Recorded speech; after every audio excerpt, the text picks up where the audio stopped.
And welcome to the program. So glad you can join me today. I used that little minute clip of my guest, Pastor Brandon Holthouse, as I felt it would set the stage for an hour's discussion today on just what on earth is happening. Do you ever wonder who is behind some of the troubling things going on right now, from even wokeism of our military leaders, the Afghanistan debacle, the trans agenda, even the vaccine agenda? Who's behind this? Well, the short answer would be the world's globalists, those pushing for one world government. We talk about that very frequently on Understanding the Times Radio with various guests that I've had over the years. Who are the players in the global agenda? Frankly, I have a whole DVD on that. We can't get into the real details, but here's just a quick rundown. The prominent players would be the World Economic Forum, Big Tech, United Nations, the World Bank, international bankers for that matter, the Council on Foreign Relations,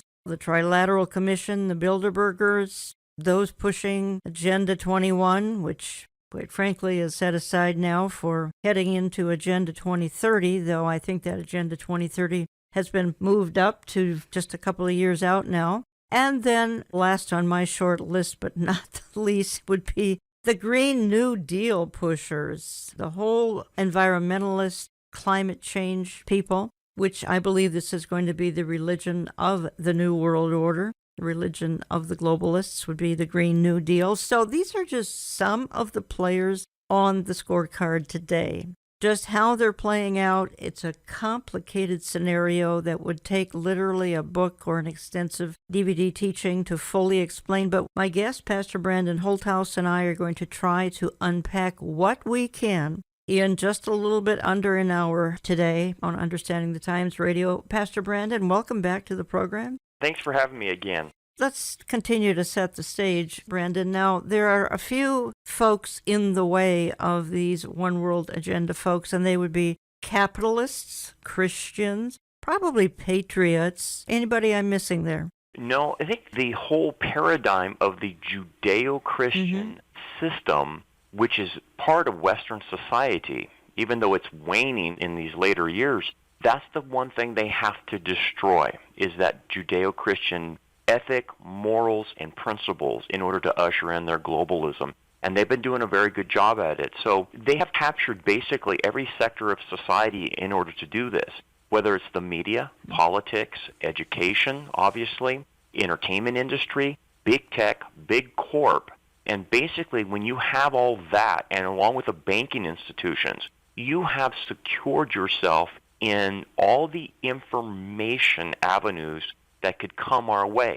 So that's why we shouldn't be shocked whether it's a politician, academia, or Hollywood giving us the same talking points for forming a global government. They all say the same thing. You recently even participated in a conference co-sponsored by Lamb Lion Ministries and Pastor Billy Crone's ministry on the Great Reset. I saw portions of that conference. I watched your entire message and some others as well. You talk frequently about going back to the Babylonian system, because that's what we're doing as we speak. We're heading back to the Babylonian system. But why don't you explain what you mean by that? If you study ancient Babylon under Nimrod, and then you study the other passages in Scripture about the prophecies concerning Babylon, specifically look at Revelation 17 and 18 about Babylon, what you will notice that Babylon is going to be reformed again.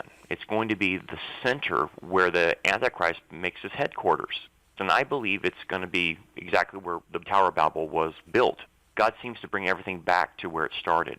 The aspect of Babylon, if you study it in Scripture, you will notice that there's three legs to it. And it's very prominent. One is an economic leg, which would include businesses, banks, corporations, big tech.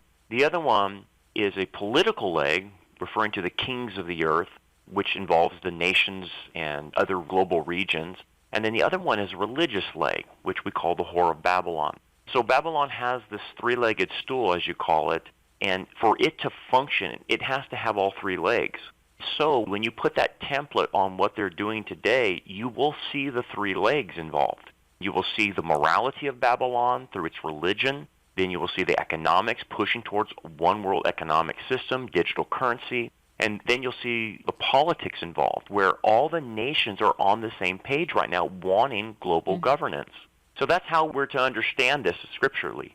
Here's the one thing that the global government folks really, really need. They need chaos and they need a crisis. This is a clip of you, Brandon, from your recent conference presentation that I'm going to play. And then cause as much chaos and crisis to introduce authoritarian control, to get order out of chaos.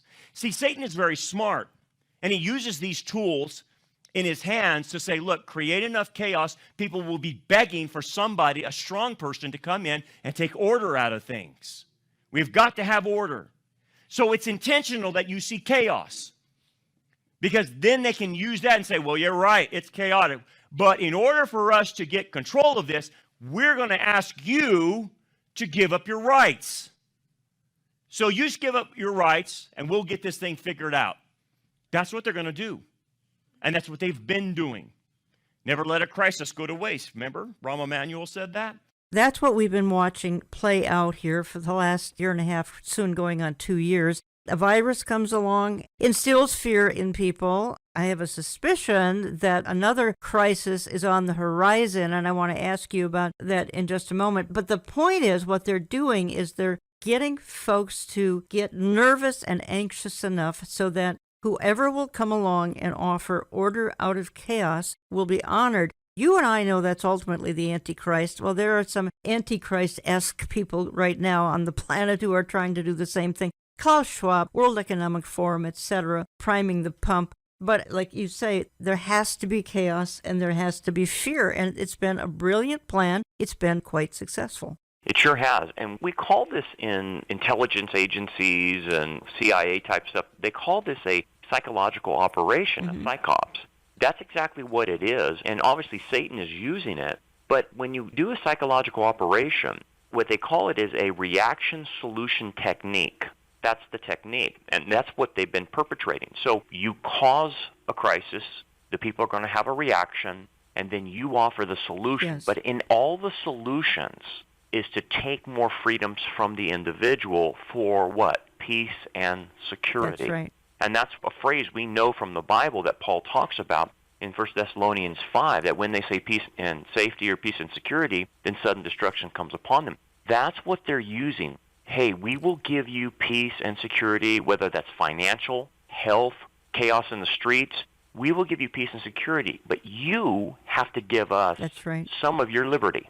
And that's the game they're playing. And what we have watched, and this has been very upsetting, is watch people give up their liberties that people died for in our country in order to have their so-called life back.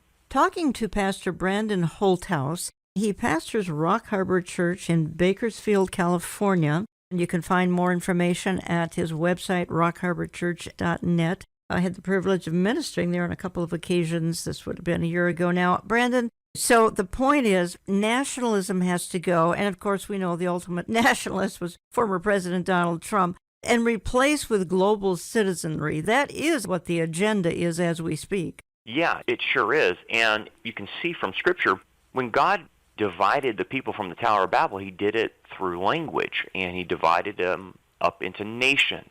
So since then, we can see God wanting individual nations. The old marker of that is language, culture, borders. Yes. And that's typically how the Bible defines a nation. Israel's job was to reach all the nations. So national sovereignty is a biblical concept. Borders are a biblical concept. Language is a biblical concept. But now what they're trying to do is erase borders, erase language, and erase any type of patriotism you would have towards your own country. And calling that racist or xenophobic. That's why we're now seeing no borders, a porous border where people just pour in, because what we're seeing is a replacement of national sovereignty. This happened in Europe. They had a great replacement, and now it's happening to the United States. Yes.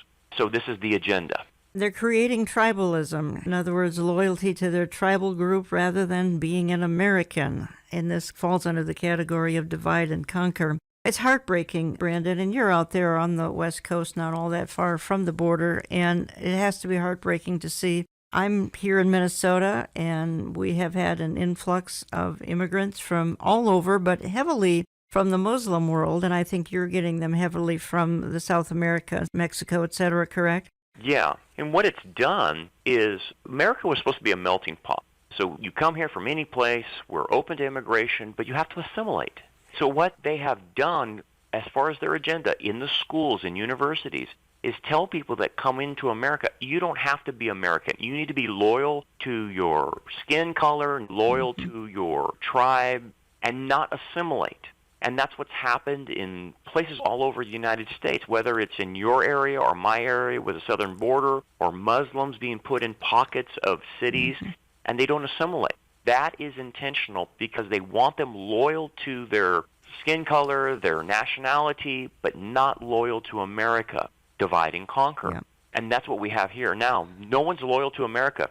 Correct. That would be the goal eventually, yes. This is the plan being perpetrated by the World Economic Forum, the world's globalists. Brandon, when you had your conference on World Economic Forum, this is a few weeks ago now, and I believe this was at Pastor Crone's church, and I think each speaker presented a various angle on the World Economic Forum. And as I said earlier, I watched as many as I could. It was excellent information. In your lifetime, did you ever expect to see the rise of what we're watching? We're watching the rise of this end-time rebirth of the Babylonian system, the effort, again, Nimrod tried it many thousands of years ago. But here we're seeing the world's globalists try to perpetrate a new world order, but it's not God's new world order. I think it caught a lot of us by surprise. It did me. Because we've always known about a global government that would form in the tribulation. But I think what caught us off guard a little bit was how much of the setup would happen during the church age. During the church age. And we're seeing an alarming amount of setup. We're having to readjust our perspective on there's a shadow being cast over the church age, and we're watching a lot of things we didn't expect to happen.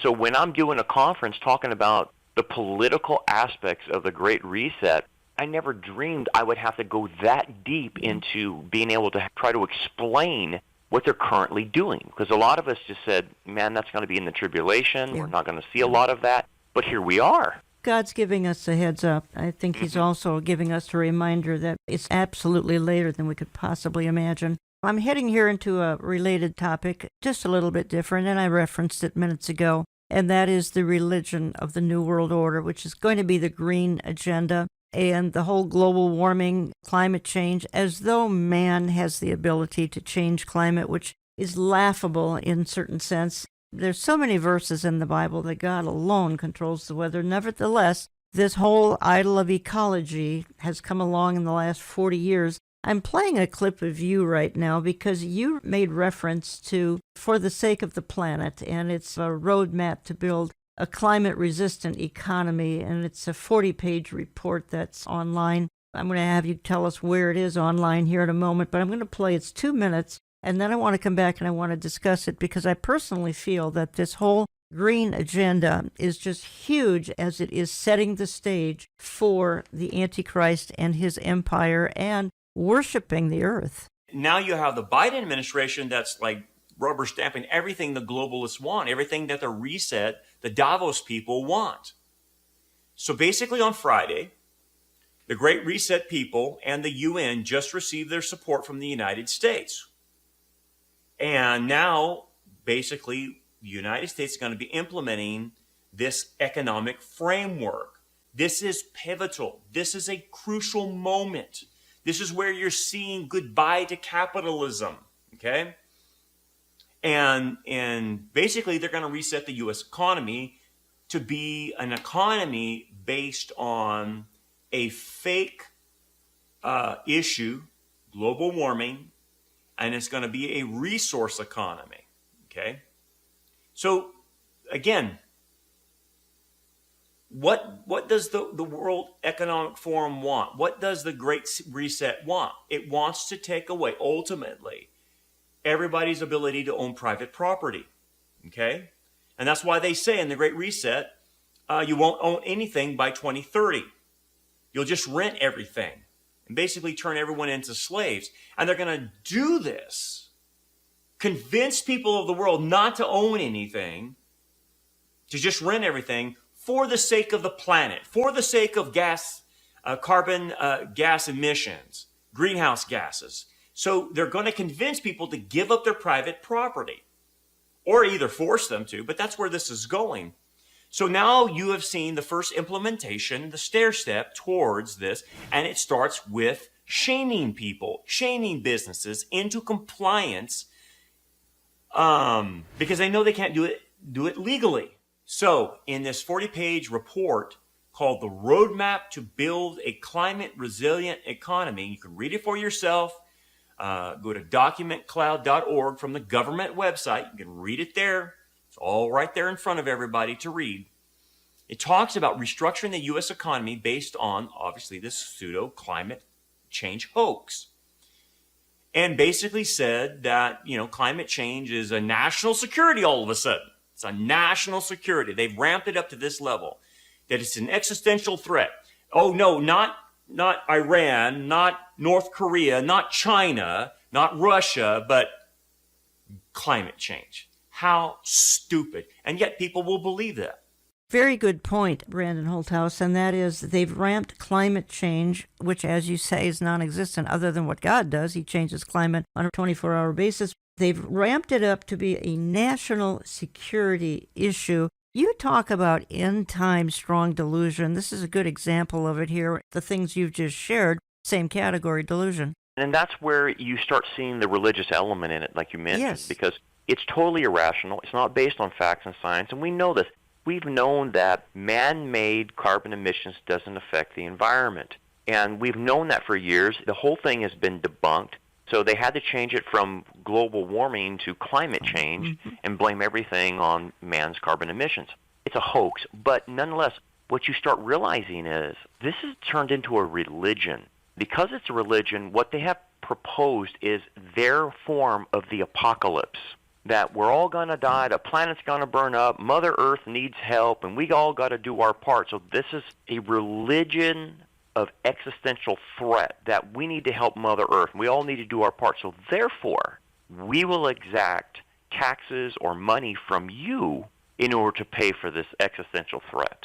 This is why Biden got us back into the Paris Accords, where we send billions of dollars to be redistributed to third world countries, because we got to pay our fair share. But eventually, what's going to happen, they're going to use this on an individual level because of this religion. They're going to say, hey, look, we have your credit card, your gas card, and you've driven too much this month, so we're going to stop you and your ability to get gas for your car. That's where it's going. It's even going to come to buying things. If you buy certain things that gives a carbon footprint, well, you're only going to be allowed a certain carbon footprint for the month. And then once you reach that carbon level, you're stopped in buying that. That's where this is going. This is a fanatical, false religion, and it has apocalyptic tones to it. And this is what they're doing, creating another crisis. And the way we're going to solve it is take from you, your private property, your money, your wealth, to stop this existential threat. Very well stated, Brandon. Talking to Brandon Holthouse for the hour. Again, you can find more information about his church, Rock Harbor Church in Bakersfield, at rockharborchurch.net. I have had him on a number of times, and Brandon, you take the prize for getting my program taken off of a certain platform when I have you on. You and Pastor Billy Crone specialize in that. I really appreciate that a whole lot. I think this is playing out in a huge fashion here as we wind the church age down and head into, quite frankly, the tribulation is casting a shadow on the church age all the time. That shadow is more prominent than people realize. But I think this is going to be one of the idols of the tribulation, is this earth worship. Talks about that in Romans 8 and really considers that an abomination. Not that we shouldn't be taking care of creation. I get really upset when people hear us suggest that that's what we're suggesting, is that we not take care of creation. That is the last thing I happen to be saying. It's just that the whole movement has been perverted and taken to an extreme and turned out to become earth worship instead of worshiping God. Exactly. And for Christians to understand the difference, God calls us to be stewards of the creation, but we're not to be slaves of the creation. What they're wanting to do in radical environmentalism is worship the creation. Yeah. Christians are for conservation, which is, yeah, everyone wants clean water and clean air, of course. But when you make up fake things that all of a sudden carbon emissions is a poison, then we're not to comply with lies. We're not to participate in those types of lies. We get lumped into, oh, you Christians just don't care about the environment. Right. You're for pollution. You're for unclean water. That's not right. We don't worship the creation. But what you're seeing now is the actual worship of creation, which is what Romans 1 is talking about. And therefore, what will come from that? When people do that, all you have to do is look at Romans 1, and he explains the vices, the immorality that will actually come from that. So when you see how crazy morally and immoral these people are in our world, it's a telltale sign that they're worshiping the creation. And it's nothing but ancient paganism. That's all it is. And basically, Babylon returns people back to worshiping the creation rather than God. That's the whole intent. So this is ingenious of Satan in one sense, because Satan realizes that he has to have a glue to stick people together because of nationalism, and it's hard to get people to be more globally oriented. He has to do it through a false religion. And what better false religion than creation care, worshiping the creation, to be the glue that links everyone together.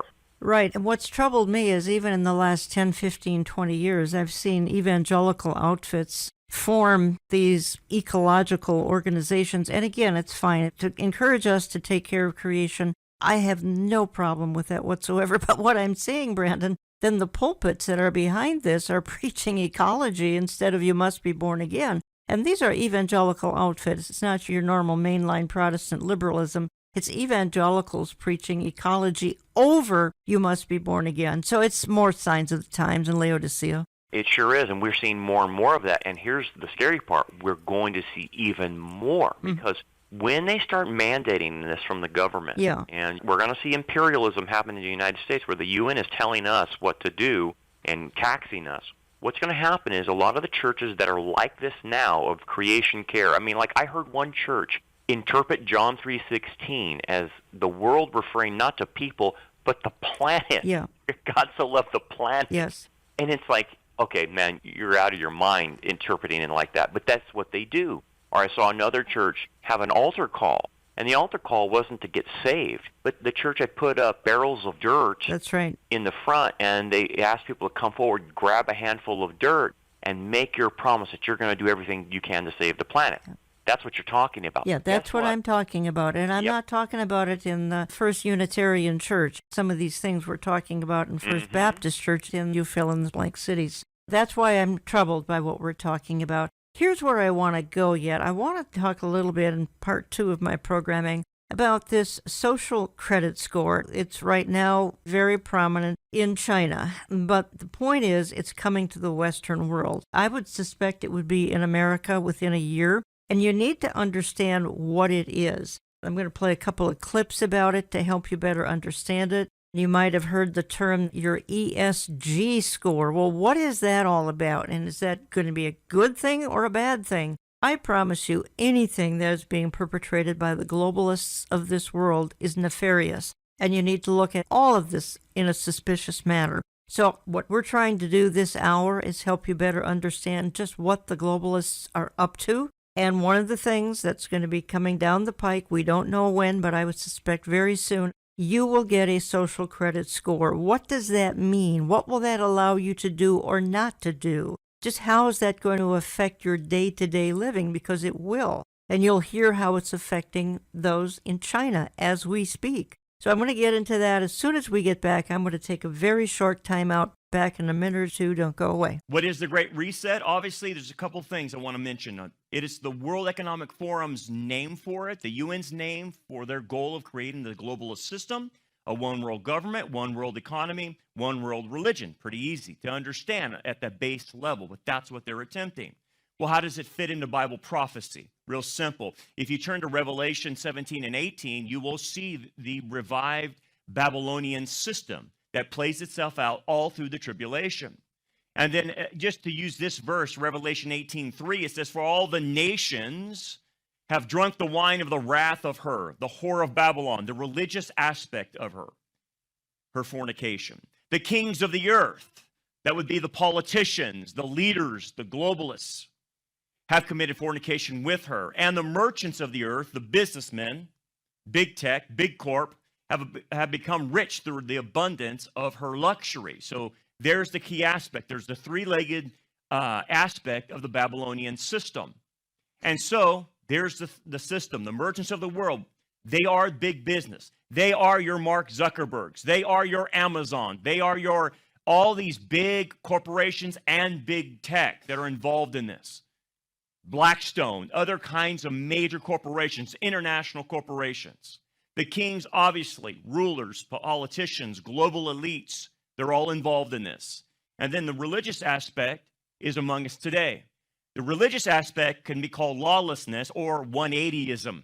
Now, why did I say that? Because lawlessness doesn't mean anarchy. It simply means that they're going to do everything opposite of what God says. God says this is right. They say this is wrong. It's 180ism. That's the system of lawlessness. So that's why you see wokeism about everything.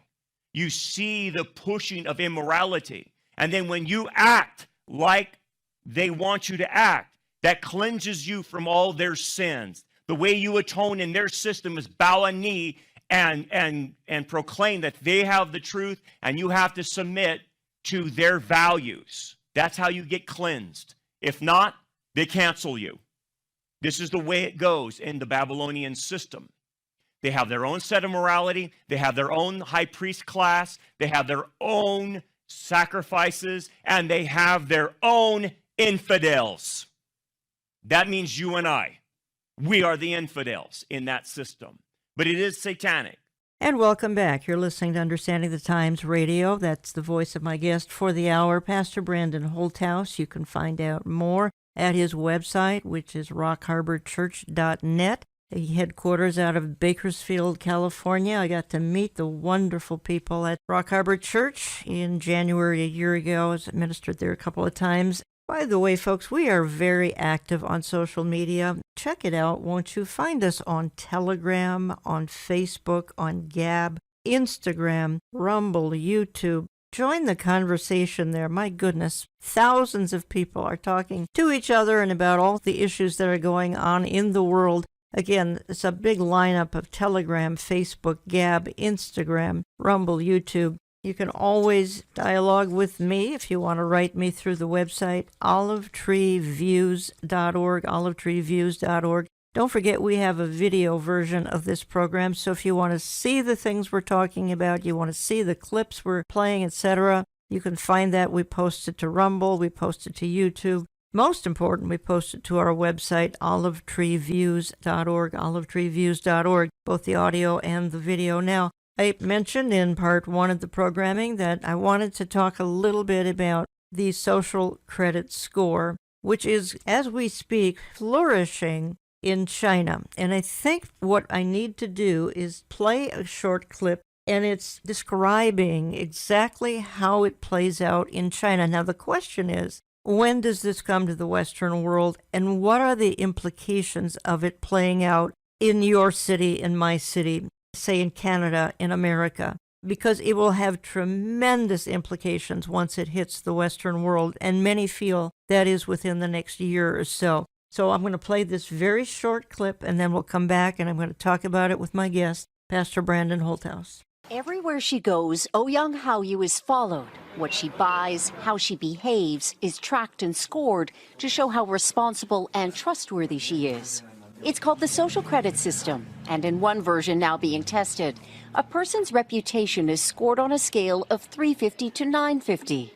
And Haoyu, with a good score of 752, is okay with it. In fact, most people are. It's a mechanism pushes you to become a better citizen. It's big data meets Big Brother, expanding how the government monitors, understands, and ultimately controls its 1.4 billion citizens. Thanks to advances in artificial intelligence and facial recognition. and a web of more than 200 million surveillance cameras. Are people bothered by privacy concerns? We think the lot of camera keep the safety is really good. We can accept it. Companies are experimenting with the algorithms to help the government create the new national social credit system. The government also has pilot projects. In one, citizens are required to do hours of unpaid work to get benefits. And scores are docked for things like littering, a messy yard, gossip, even jaywalking. Video of offenders is shown on the local news. And information collectors like Jo Ai-Ni are paid to report on their neighbors. Her quota, 10 entries a month. Like the man who carried a drunk person home. A good deed, she says. Good social credit gets rewarded with perks like cheap loans and travel deals. But a bad score means public shame and worse. Brandon Holthouse, I picked out several things in that little clip that jumped out at me. One gentleman said, well, this is helping our safety, so it's good. Trading all sorts of things for the illusion of safety. But we have something going on now called the ESG, Environmental, Social, and Governance. How would you compare this social credit score that we just heard this little minute-and-a-half clip about with the ESG score that's either being implemented perhaps as we speak because we've got credit card companies and more who are jumping on the bandwagon of this kind of technology? I think when you saw China's social credit score, that was the prototype. Yes. For what they wanted to use globally. What they have come up with is what you call the ESG score, the environmental, social, and governance. That will be what your reputation is based on.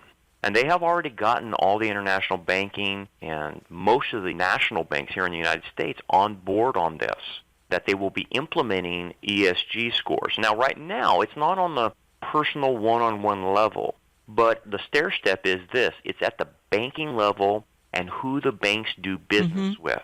And this is critical to understand.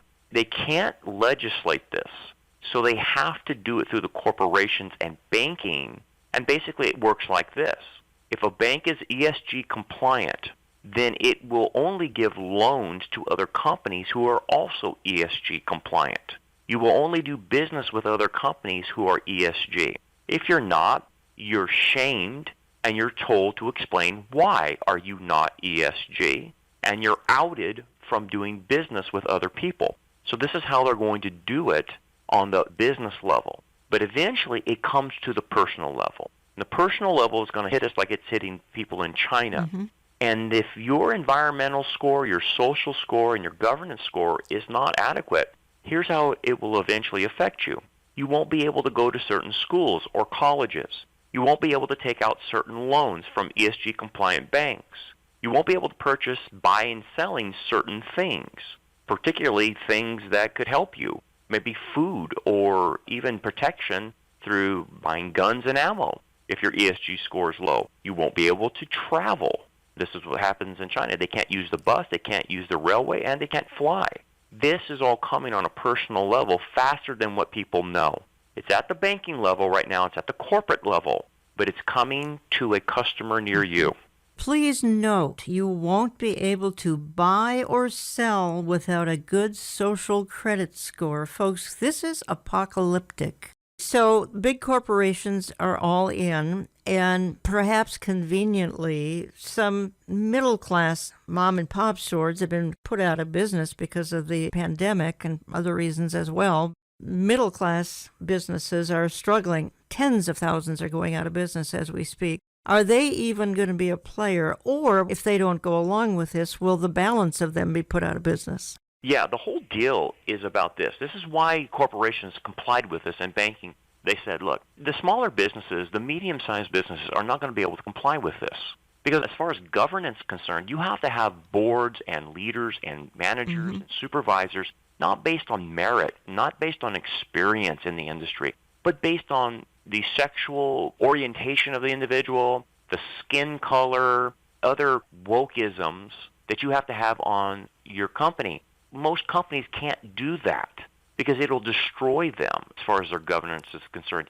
As anyone would know in common sense, you're going to run a company, you want the best people. You want them based on meritocracy and education and experience.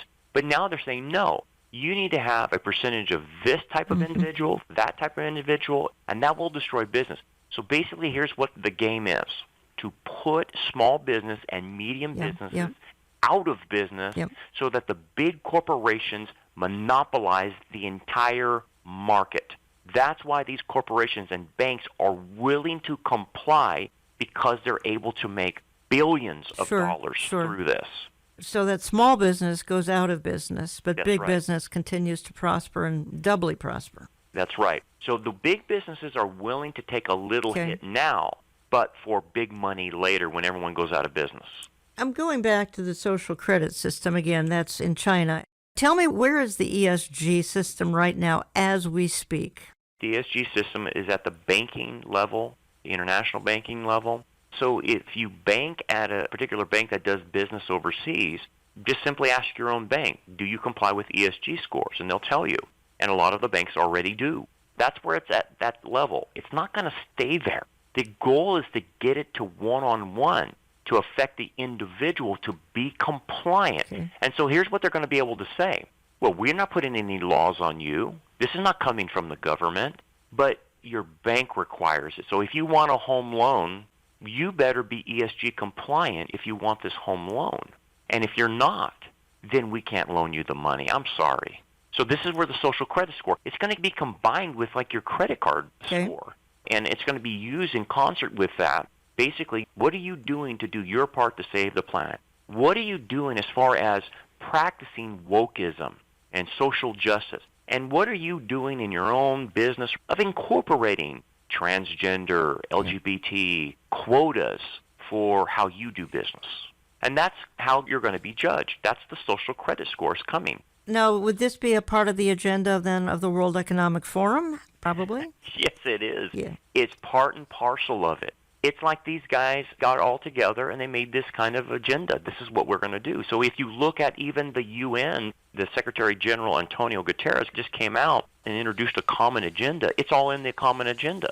Yeah, I want to go there because that's actually something in my notes I was going to bring up. I looked it up. Our common agenda. UN head Guterres proposes a 2023 summit of the future in our common agenda. Let me just read a paragraph about our common agenda. It's everything we're talking about here this hour, folks. And they say, promoters of our common agenda, this is being targeted for 2023. Well, we're almost at 2022, folks. They say this is a critical year in signaling whether we have a global community or a tribal planet. It will tell us whether individually and collectively we look to physical, political, and social borders as defining self-interest, or whether we have the willingness and find ways to go beyond. We need to recognize that the better choice is all of us coming together and doing common cause to prevent and contain the economic, social, and political viruses we all face. This is where our common agenda, a major United Nations report, comes in, showing us why this is a pivotal moment for the planet and how to move forward. What I'm reading between the lines, Brandon Holthouse, Guterres here, our common agenda, I think they're targeting 2023. That's what they have in everything I've been reading here. So this is just another great leap forward effort towards one worldism. Here again, they're not hiding it. They're proud of it. They're not ashamed of it. This is something that everybody on the planet should be aspiring to, is one worldism. Yeah. Anybody can read this. You just go to un.org and look at Common Agenda, and it's there for anyone to see. And they actually tell you, just like you're saying, they don't hide this. They tell you, when you read all these points, they have like 12 points. The ESG score that you and I are talking about is embedded in all of this. Because what do they want? They want more teeth, more legal ability to force these UN mandates on other countries for what? Sustainable development, climate action, inequality. That's the wokeism stuff. Sexual discrimination, racial discrimination. There's the critical race theory. There's the transgender LGBT movement. It's all embedded in this. And they want to push this on through imperialistic mechanisms onto other countries, which, Jan, goes right back to what the Roman Empire was doing. It's imperialism. So you and I one day will be in the United States. We're not raptured anytime soon. And we're going to see imperialism coming from the UN telling us about our ESG scores and docking us money and taxes in order to pay for all of this. At one time, it seemed, Brandon, that the target date for a lot of this was 2030. There's even Agenda 2030. I think they were aspiring to have a global change in 2030. I'm wondering if this has been ramped up a whole lot. Now I'm reading 2023. That's what this agenda we're talking about here. Our common agenda, the goal is 2023. I'm just wondering if the globalists have upped the ante and moved the date much closer to us than 2030. Do you get that impression? I do, and the test case of where I'm getting my impression is the last 2 years. Yes. I think they saw with the pandemic how easy it was to maneuver this. Okay. And I think they used that as a template saying, well, let's just get everything accomplished because people are just taking it. People are just not fighting back. Oh, yeah, there's a few protests in here, but by and large, most people are not pushing back on this. So I think the last 2 years is the way we have to view this. Therefore, they have kicked this thing into high gear, and they are going for it. So I believe things are going to develop faster than what people think. I think you're right, which is a good word of warning to my audience. And I think what we need to do, Brandon, is spend just a moment here. We've spent 3/4 of a program with some kind of bleak news, and I think we need to present the more encouraging angle to all of this. Of course, the thing that leaps out in my mind when it comes to the positive angle is all of this is a herald of his coming. All of this is reminding us that the tribulation is just over a fence post. You can almost hear the hoofbeats of the 4 horsemen of the apocalypse. And you and I believe in a pre-tribulation rapture. The church is removed before all of the terrible hell breaks loose. That is certainly forming. But you go ahead. I'd like you to encourage my audience as well, and I know you do that very well. One of the things we have to keep in mind as prophecy students is we're going to have a bittersweet element to prophecy. Just like when John was told to swallow the small scroll in Revelation 10, it's bitter to watch all this happen to our world. It's horrible to watch. But at the same time, there's a sweetness about it. The sweetness is God is allowing this to head to the tribulation to get his son on the throne and to rule for 1,000 years. Yes. That's what this is all about. So we're getting closer to Jesus' ruling and reigning after the second coming. It also signals to us that we're getting closer to being taken away in the rapture. When I look at this, yeah, there's that bittersweet element, but you got to keep the sweetness in mind. We're closer to seeing the Lord. Then what we need to do from all of that with the bittersweet element is to understand this is supposed to prepare us. Prophecy is to prepare us, not scare us. And therefore, how do I prepare, Brandon? Well, if things are going to escalate with birth pains becoming closer in time and bigger, I need to prepare spiritually for that. Well, what do you mean? It means that I need to be about my Father's business. I need to be working and finishing well. I need to be able to cross that finish line and give it everything I had until we're taken home. It's not a time to surrender. It's not a time to sit on the spiritual couch and do nothing. It is time, and the urgency calls for us to get out, evangelize, disciple, be a watcher on the wall, and be the warning. Now, people will say, well, what's the point, Brandon? It's just going to end in the tribulation anyway. What's the point? Well, we have to think in terms of what the prophets were called to do. Many times the prophets, like Jeremiah, were called to do something, and God told Jeremiah, I want you to go tell them this, but they're not going to listen to you. But we got to tell them. Why? Because we have to give a warning for those maybe who will come to faith, but still a warning to put others who will refuse to listen, to put them on notice. God is gracious in getting these warnings out to people, and he knows whether they're going to hear or not. But that's not our job. Our job is to warn. So we have a job to do. We have a mission to complete. And so our mission's not complete until we're taken home. So the encouraging part of this is we were all called to such a time as this, so we need to get active. We need to be about what God wants us to do and finish well and fight the good fight of faith. Very well said, Brandon. You recently ministered at a prophecy conference put on by Pastor Billy Crone, Lamb Lion Ministries, and I ministered very recently at Behold He Comes, Pastor Jack Hibbs, Calvary Chapel, Chino Hills, California. We both met a lot of people in the process and heard their stories. Not that we don't hear from them by email and by snail mail as well. I get a lot of emails expressing a lot of frustrations with the church today. And it would seem that the church today, not all, we certainly know there are good churches out there, and just thrilled whenever I get a note saying I'm a part of a wonderful Bible preaching church, and it even talks about the fact that the King is coming. But they are in the minority. I know when you talked to some folks at the conference you were at, folks would come up to you and say, I'm in a solid church, but it just will not go in some important areas that it's just leaving out. Let's put it that way. They will not talk about the Lord's soon return, about the fact that all the things that are breaking in the news on a daily basis, that's quite frankly right out of the Bible, because the Bible predicted all these terrible things that are breaking on a daily basis. So how do you talk to folks like that then? I say, thank God that you have at least a solid church, because most people can't find a solid church, so that's first of all. But I tell them, look, I understand that your pastor's either not willing to go there or doesn't have the ability to go there, so you're going to have to supplement. You're going to have to supplement by listening to people like Jan Markell and Billy Crone and Tom Hughes and Jack Hibbs and J.D. Farag. You're going to have to supplement with those other guys who are able to connect dots for you if your pastor's not willing. So you're just going to have to accept that if it's at least a decent church. And they're okay with that, and that's fine. It's not what we would want. We want these churches to help equip the saints, but they're not being equipped for this season. So you have to just turn them to other resources.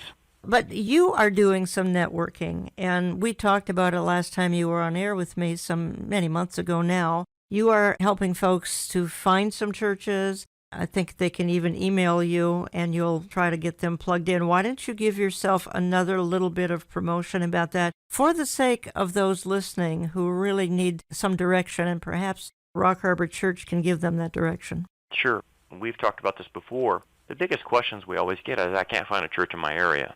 So what we decided to do is try to help the remnant, helping them find churches in their areas. And so we have put together on our staff guys who are willing to do some research for these people, to search out the area, at least through online, and see the statement of faith of the churches surrounding them.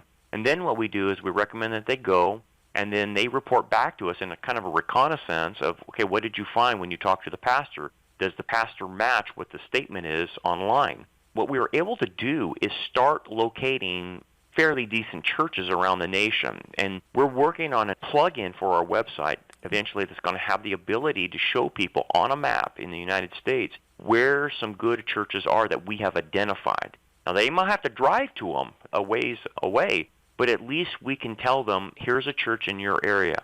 So people have emailed us, and we are doing our best to help them in finding churches.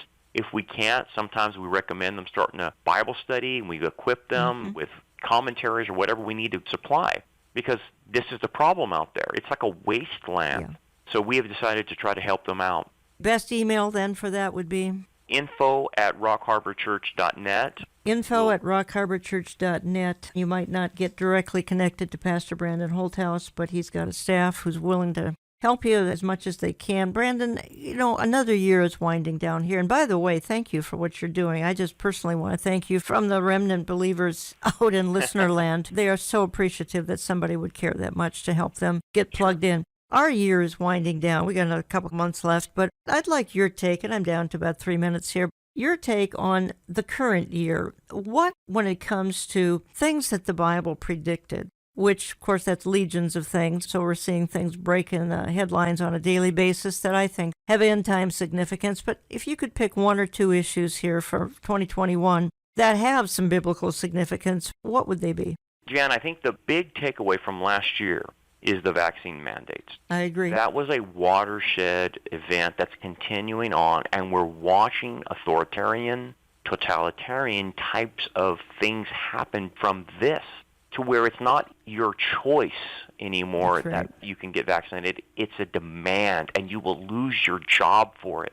And then we see scenes in Australia of a police state that's developed there. And can that police state develop here in America if they start forcing this on people and not taking religious exemptions or medical exemptions? What has this turned into? It has turned into a totalitarian play to capture our rights. And I think that is the biggest thing people need to realize. The other thing to realize is how many people were willing to give up their rights for mandates. And I'm not making the point of whether people should be vaccinated or not. I'm just saying it's wrong when a government tells you you have to do something and violate your own personal rights. That's the problem. And they're not going to stop. They're going to continue on, because after this, They're going to marry these mandates to the ability to travel, the ability to go state to state, and the ability to go into stores and be just a part of society. And what's happening now is the unvaccinated are being considered the untouchables, the unclean. A two-tiered society is developing from this, and that's what should concern everybody, because the unvaccinated are looking to be persecuted and segregated from society because of their status. Well, I couldn't agree with you more, Brandon. I didn't think I'd ever see the day where I'm witnessing some of the things that we're talking about. I think back a year and a half ago, it was let's have 15 days to slow the spread, and that turned into virtual tyranny. As you said, parts of Australia is completely under jackbooted thugs almost in that continent. Canada's getting close to that. Parts of Europe are getting close to complete tyranny over some of these mandates. Evil just seems to be running amok. I think what I want to do is I want to close the program just reading a couple of scriptures, because we've talked about evil for this whole hour, and what does God think of those that are coming up with the most incredibly evil schemes, these globalists, these one-worlders? I think he's got a message to them in Psalm 2. And there we read, "Why do the nations conspire and the peoples plot in vain? The kings of the earth set themselves, and the rulers take counsel together against the Lord and his anointed, saying, Let us burst their bonds asunder and cast their cords from us. He who sits in the heavens laughs. The Lord has them in derision. Then he will speak to them in his wrath and terrify them in his fury, saying, I have set my king on Zion, my holy hill." I hope that encouraged you folks, because God is sitting in the heavens laughing at these evildoers, and he has a very ignominious future for them. Sad to say. I want to thank you for listening, and we will talk to you again next week.